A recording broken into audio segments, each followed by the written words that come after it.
Alors heureusement qu'on a la CNIL. Hein. Vous verrez à la sortie le petit document d'information sur le livre que vous avez sorti sur la notion des données génétiques. C'est vrai qu'on a aussi abordé la notion des données avec les big data, et vous l'avez évoqué, c'est même plus les big data, il y a d'autres termes, c'est-à-dire que faire de cette démultiplication infinie, irreprésentable de données, dont on ne sait pas au juste ce qu'on en tirera, si ce n'est les risques pour les libertés individuelles. Je vous donne la parole. Oui, moi je ne prends pas la parole en tant qu'expert, parce que je ne le suis pas. Très franchement, j'ai écouté tout ce qui a été dit et qui était très intéressant. Moi, je suis simplement juriste et j'ai été amené à travailler sur le sujet des données génétiques dans la société. Et ce qui est le point de départ de ma petite intervention, c'est la nécessité de prendre conscience de la multiplicité des usages que la société fait aujourd'hui, mais pas uniquement en France, hein, au niveau mondial, et la France n'est pas moteur en la matière, elle essaie de résister, mais c'est difficile. La multiplicité des usages qui sont faits actuellement des données génétiques dans tous les domaines de la société. Alors, ça suppose, moi je voudrais partir de cela parce que c'est dans ce contexte-là qu'on peut évoquer l'attraction, qu'on peut comprendre en quoi consiste cette attraction pour cette dimension prédictive, aussi hypothétique soit-elle, aussi incertaine soit-elle, aussi remise en cause soit-elle par les experts. Voilà, c'est dans ce contexte-là qu'on peut comprendre d'où ça vient et où ça va, hélas, si on ne fait rien. Alors, partons peut-être des spécificités des données génétiques telles que, encore une fois, quelqu'un d'extérieur peut essayer d'en rendre compte. La première chose, c'est d'abord que ce sont des données essentiellement identifiantes, extrêmement identifiantes, très difficiles à appauvrir. C'est-à-dire qu'une donnée génétique, vous la conservez quelque part, vous aurez beaucoup de mal à ne pas, si elle est bien conservée bien sûr, à ne pas pouvoir retrouver la personne dont il s'agit parce que c'est une bibliothèque, ce n'est pas une donnée, c'est une bibliothèque d'informations. Le génome est une bibliothèque d'informations, sans parler même de leur capacité à travailler l'imagination humaine. Ce sont mais parlons d'abord de son caractère identifiant, disons, très difficile à anonymiser et très difficile à maîtriser parce que des données génétiques, on n'arrête pas d'en laisser derrière soi. Elles sont produites par le corps, elles risquent, si elles se banalisent, de réduire l'homme, l'identité de l'homme à son corps. Et on ne peut pas, il est difficile d'apporter une preuve contraire. Si on vous dit que vous avez trouvé une donnée génétique qui vous appartient, qui ne renvoie qu'à vous-même, quelle preuve apporter pour dire ben non, c'était pas moi, voilà, c'est très difficile. Cette dimension identitaire, si j'ose dire, authentificatrice des données génétiques, elle se multiplie aussi aujourd'hui pour une simple raison, c'est qu'il y a une multiplication des banques de données génétiques dans le monde, multiplication énorme et du coup vous avez là des liens qui n'attendent qu'à être interrogés entre des informations génétiques et des identités. C'est ainsi que, il n'y a pas très longtemps, il y a 6 mois, on a pu, une personne qui était née à partir d'un don de sperme anonyme a retrouvé son géniteur. Alors même que tout avait été fait, en France en tout cas, pour qu'aucun lien ne puisse être établi entre les deux personnes, et bien par le biais de fichiers de données génétiques à l'étranger, par le biais des interrogations qui utilisaient, alors là je vais patauger, vous allez venir à mon secours, qui utilisaient les techniques de rapprochement de parentèle, on a pu retrouver le père biologique par plusieurs intermédiaires. Alors, bon. Donc ce sont des informations excessivement identifiantes, authentifiantes aussi. Bon. Et puis par ailleurs, ce sont des données de plus en plus signifiantes. Pourquoi ? Pas parce qu'elles le seraient en elles-mêmes, mais parce qu'on n'arrête pas de les interpréter. Et les systèmes de big data, l'informatique, la génétique sans l'informatique, d'abord, on a du mal à l'imaginer. Mais les progrès informatiques font que, les progrès des technologies informatiques font que la recherche de corrélation se fait toujours plus finement et du coup, à partir d'un variant, on sera tenté, en fonction des a priori de l'examinateur, souvent, d'en tirer des conclusions et de donner ainsi une valeur significative plus ou moins probante, disons, à la présence de tel ou tel variant. Et c'est ainsi que cette bibliothèque ne fait que s'accroître sans cesse en termes de signification. Ce sont des informations qu'on n'arrête pas de faire parler. C'est en tout cas, je crois, ce qu'un observateur objectif, c'est la conclusion à laquelle un observateur objectif doit arriver. Encore une fois, à ce stade-là, sans s'interroger sur la pertinence des rapprochements qui sont effectués. Simplement, ces rapprochements, aujourd'hui, sont avalés par la société, si vous voulez, pour une large part, je caricature, excusez-moi, parce qu'il y a effectivement un désir sans doute de connaître plus de choses sur soi et que la solution naturaliste que vous évoquiez tout à l'heure est une solution facile, disons, ou en tout cas perçue comme telle, pour apprendre quelque chose de soi. À titre, donc, cette dimension identifiante, elle a surtout été utilisée par, ça vous surprendra pas, par la justice, par la police, et dans un premier temps, le législateur s'était dit, on va, c'est très simple, il y a dans le génome, on va utiliser des zones qui sont uniquement identifiantes et on ne va retenir que cela. Et là, on va faire des fichiers pour permettre de retrouver facilement les auteurs de crimes ou identifier les traces génétiques qu'on aura trouvées sur les lieux d'un crime. Et puis, il y aura le reste du génome qui comportera notamment toutes les informations signifiantes, codantes, parce que connues comme étant à l'origine de la production de protéines. Bon. Cette barrière-là, elle a volé en éclats. C'est ce que vous avez indiqué tout à l'heure aussi, parce que aujourd'hui, même dans cet ADN poubelle, celui qui était réputé n'avoir aucune signification, aucun effet biologique, la recherche de corrélation a permis de déboucher, a permis de faire parler ces informations aussi.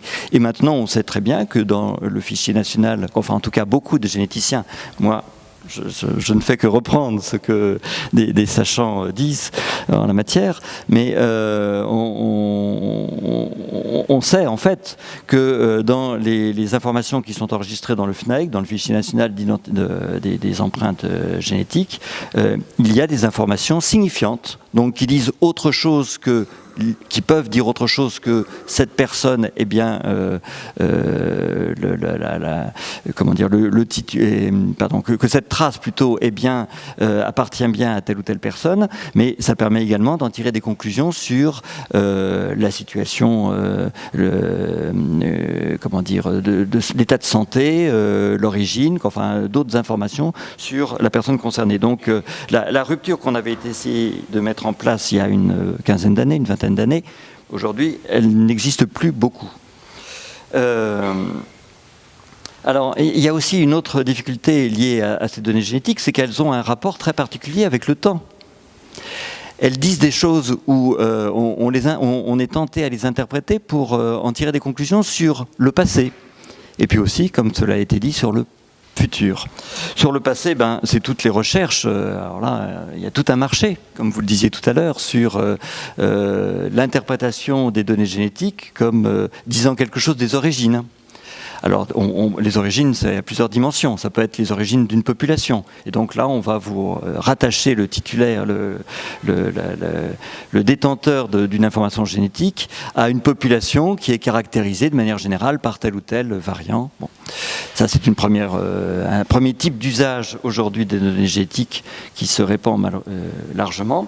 Et puis, ça permet également de créer des liens entre les personnes physiques, parce que ça définit aussi, ou en tout cas, c'est souvent interprété comme, donnant une visibilité nouvelle sur les liens biologiques qui existent entre plusieurs personnes.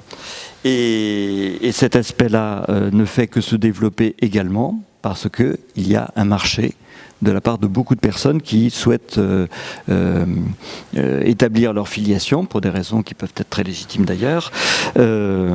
Bref, tous ces aspects-là s'appuient sur une caractéristique de ces données qu'il convient, je crois, de mettre en évidence, c'est leur dimension pluripersonnelle. Ce ne sont pas des données personnelles en fait, ce sont des données qui concernent plusieurs personnes. Et c'est un aspect d'ailleurs qui mériterait sans doute d'être davantage pris en compte par la législation. Mais à ce stade-là, j'en dirai pas davantage.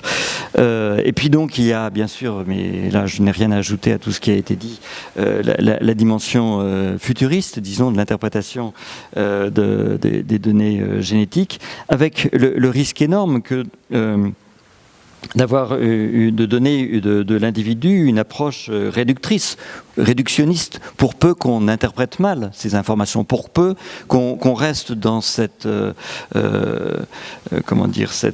cette idéologie déterministe du génétique qui a disparu des milieux scientifiques, mais qui est encore très présente dans l'opinion publique. Très très présente et qui est là encore un facteur sur lequel une analyse sur laquelle jouent un certain nombre d'acteurs économiques dans le monde pour se créer un marché et pour encourager les gens à faire des tests génétiques. Voilà. Alors, face à cette situation trop rapidement brossée, je n'ai pas intégré un élément qui est pourtant essentiel, c'est le fait que tout ceci doit être perçu dans un contexte global, mondial. Autrement dit, nous sommes en France, nous essayons d'être conscients de ces enjeux, nous essayons de mettre en place une réglementation qui évite les dérives, et vous avez peut-être pu comprendre qu'il y en avait un certain nombre à la clé. Mais en France, ce sont des barrières de carton, ce sont des barrières virtuelles, c'est le mot d'ailleurs, il faut être clair. Internet passe par là, et ce réseau mondial offre la possibilité de contacter à des personnes, à des acteurs économiques qui sont très éloignés de la France, de contacter, de se créer un marché en France. Et avec peu d'efficacité pour tous les acteurs juridiques, d'essayer de réguler tout ça, d'essayer d'encadrer, d'essayer de limiter. La conséquence directe aujourd'hui des interdictions qui existent en France d'utiliser les données génétiques à d'autres fins qu'à des fins judiciaires, pour faire bref. D'ailleurs, tout cela a évolué depuis les départs, depuis l'origine, depuis les premières lois bioéthiques, mais on en reviendra peut-être plus tard. Donc, si tant est que la France veuille conserver sa ligne Maginot et limiter l'utilisation des données génétiques au domaine judiciaire et au domaine médical et de la recherche médicale, la conséquence directe est que un bon nombre de nos concitoyens envoient leurs données génétiques à l'étranger, où nous n'avons plus aucun moyen de garantir le moindre début de commencement d'esquisse de protection de ces données qui sont excessivement signifiantes, encore plus parce que les gens ont envie de les faire parler, excessivement identifiantes, et que l'expérience a montré, on peut voir revenir par le biais de banques de données internationales avec des conséquences à la clé non négligeables. Bref, l'un des premiers problèmes, c'est comment agir aujourd'hui, et ça c'est vraiment une problématique que pose la révision des lois bioéthiques, comment agir aujourd'hui pour être efficace, pour faire en sorte que cette fuite de données génétiques sur laquelle on n'arrivera pas à remettre la main. On n'arrivera pas. Du moins, sauf à imaginer un cadre juridique totalement unifié, une convention internationale appliquée de la même manière par tous les acteurs économiques, par tous les pays, par toutes les sociétés, quoi. Enfin bref, un beau monde, mais pour après-demain. Donc comment faire pour au moins éviter ces fuites de données? Est-ce qu'il faut tenir compte de l'engouement aujourd'hui d'un certain nombre de nos concitoyens? Est-ce qu'il faut mieux les informer? Ça paraît indispensable. Est-ce qu'il faut aussi leur reconnaître, plus que peut-être cela n'est fait aujourd'hui, une maîtrise sur les données génétiques qui sont les leurs aussi? Pas uniquement les leurs, mais aussi les leurs, et les rassurer, non seulement informer sur les risques, mais aussi leur dire que rien ne peut se faire sans leur consentement, mais un consentement éclairé. Et pour cela, ça suppose un minimum de formation sur les enjeux. Et puis peut-être, puisqu'il y a toute une génétique que moi j'appelle ludique, je ne sais pas si ça vous satisfera, mais enfin des usages ludiques de la génétique qui se développent, est-ce qu'il ne faut pas essayer de mettre en place un cadre juridique pour cela, qui limite les dégâts, qui fasse en sorte qu'à minima, les informations une fois traitées soient détruites tout de suite, pour qu'il n'y ait pas le risque de voir ressurgir des informations au-delà de la finalité initiale. Bref, quelque chose qui soit qui garantisse davantage le respect des principes de la législation qui, en soi, en France et en Europe, sont plutôt bons, je crois.